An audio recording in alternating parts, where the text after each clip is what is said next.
Mr. Vice President, Mr. Speaker, members of the Senate and of the House of Representatives.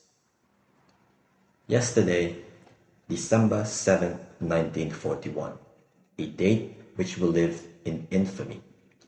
The United States of America was suddenly and deliberately attacked by naval and air forces of the Empire of Japan.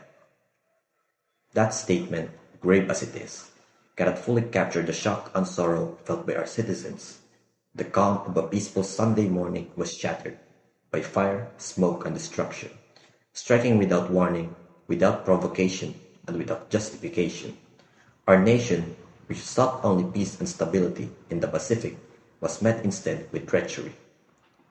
The United States was at peace with this nation, and with the solicitation of Japan was still in conversation with its government and its emperor, looking toward the maintenance of peace in the Pacific.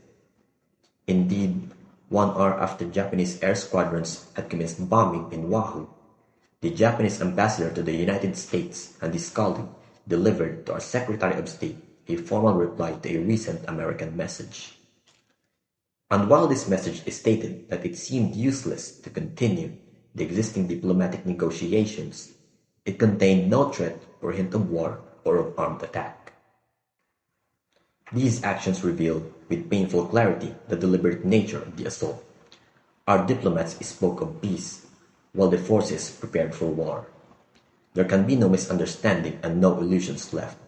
What happened yesterday was not the work of accident, miscalculation, or misunderstanding.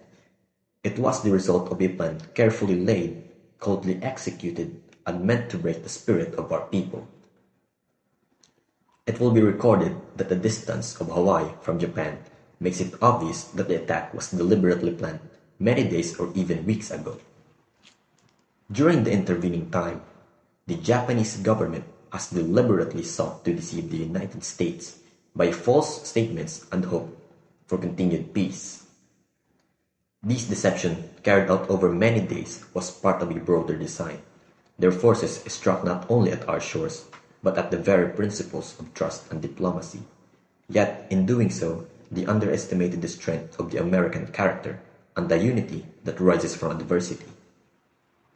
The attack yesterday on the Hawaiian Islands has caused severe damage to American naval and military forces. Very many American lives have been lost. In addition, American ships have been reported torpedoed on the high seas between San Francisco and Honolulu. Mothers and fathers, brothers and sisters across this nation now wait anxiously for word of their loved ones. The losses are heavy, the destruction severe, and the grief immeasurable. But from this sorrow emerges a resolve stronger than steel. We mourn, yes, but we also rise. Yesterday, the Japanese government also launched an attack against Malaya. Last night, Japanese forces attacked Hong Kong. Last night, Japanese forces attacked Guam. Last night, Japanese forces also attacked the Philippine Islands. And last night, Japanese forces attacked Wake Island, and this morning, Japanese forces attacked Midway Island. Across the Pacific, their aggression spread like wildfire, revealing a campaign meant to dominate and subdue. These attacks show a pattern, one aimed not only at territories but at freedom itself.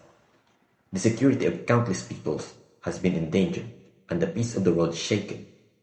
Japan has therefore undertaken a surprise offensive extending throughout the Pacific area. The facts of yesterday speak for themselves. The people of the United States have already formed their opinions and understand the implications for the very life and safety of our nation. Americans everywhere, from cities to farms, from factories to schools, now understand the seriousness at this hour. Our future, our liberties, and our way of life demand response worthy of this challenge. Though the road ahead will be long, the spirit of the American people will sustain us, for we fight not for conquest, but for justice. As Commander-in-Chief of the Army and Navy, I have directed that all measures be taken for our defense. But defense alone is not enough. We shall move with unity, strength, and unwavering purpose. Our armed forces, though tested, will rise with renewed vigor. Our industries will mobilize with unmatched capacity. And our people, united in their cause, will not falter. Always will we remember the character of the onslaught against us. No act of treachery can break the courage of a free nation. No attack can silence the determination of people defending their homes and freedom. The enemy has sought to intimidate us, but instead has awakened a giant of resolve.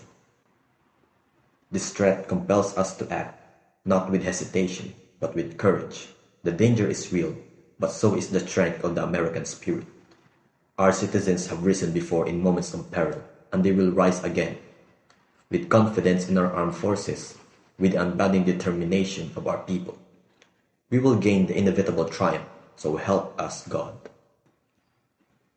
No matter how long it may take us to overcome this premeditated invasion, the American people in their righteous might will win through to absolute victory.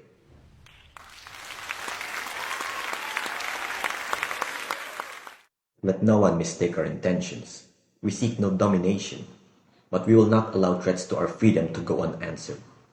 We fight so that the future generations may live free from fear, secure in peace, and confident in the justice of a world where nations honor their word. Together, we march forward, knowing that the cause of freedom is greater than any challenge before us. Our resolve is firm, our purpose unshaken, and our destiny clear. I ask that the Congress declare that since the unprovoked and dastardly attack by Japan on Sunday, December 7, a state of war has existed between the United States and the Japanese Empire.